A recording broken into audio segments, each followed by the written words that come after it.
Il y a tellement de choses que je pourrais dire à la moi du passé quand j'y repense. Des choses que je fais aujourd'hui que je n'aurais jamais pu imaginer tellement elles sont folles. La petite fille qui avait 10 ans, qui insistait depuis plusieurs années pour faire du poney, me demanderait si justement on réussira à convaincre nos parents.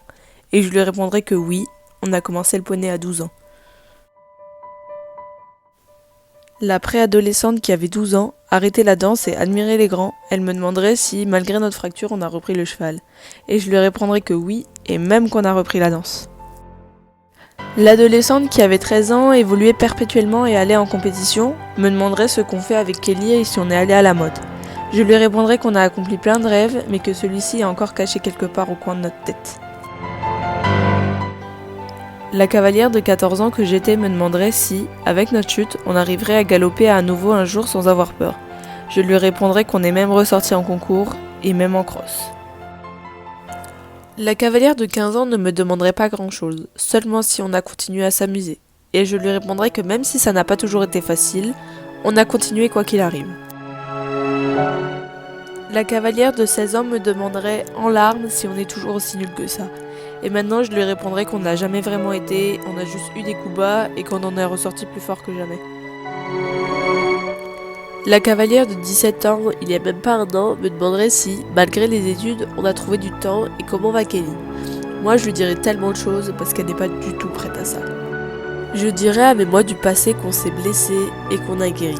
Qu'on a eu peur puis qu'on s'est battu. Qu'on s'est raté et qu'on s'est amélioré. Je sécherai ses larmes, lui montrant que, même si certaines personnes étaient sceptiques, moi la première, on a réussi quand même. Je lui dirai qu'on a encore beaucoup de chemin à faire, mais qu'on a le temps. J'ai eu beaucoup de malchance cette année. Les décès et maladies, les mentions et trahisons, les défaites et les réussites, les larmes, le Covid, tout ça quoi. Il a fallu que je ne sois pas admise dans les écoles souhaitées pour que tout change. J'ai dû rebondir, je n'avais pas le choix.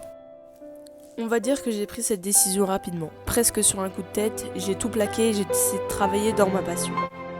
On dit que le positif attire le positif. J'ai jamais ressenti cette phrase aussi fort que maintenant. J'ai toujours aimé les chevaux et je me suis toujours senti bien dans ce milieu sous toutes ses formes, enfin presque, quand elles permettent d'écouter le cheval. Kelly m'aura fait vivre des aventures formidables sur tous les plans et Dark m'aura donné une nouvelle perspective d'évolution. Maintenant, c'est à moi de leur rendre tout ça. À cette petite fille qui n'était pas sûre de pouvoir monter à cheval un jour, je lui répondrai que désormais, nous travaillons dans le monde du cheval. À celle qui avait peur de perdre Kelly, je lui répondrai que désormais, Kelly nous est confiée en vivant sa meilleure vie auprès. Et à celle qui évolue avec Dark, je lui dirai que ce n'est pas fini car désormais, nous l'avons en demi-pension. À toutes les nouvelles aventures que je vais vivre dans cette année plus que folle, je vous aime déjà.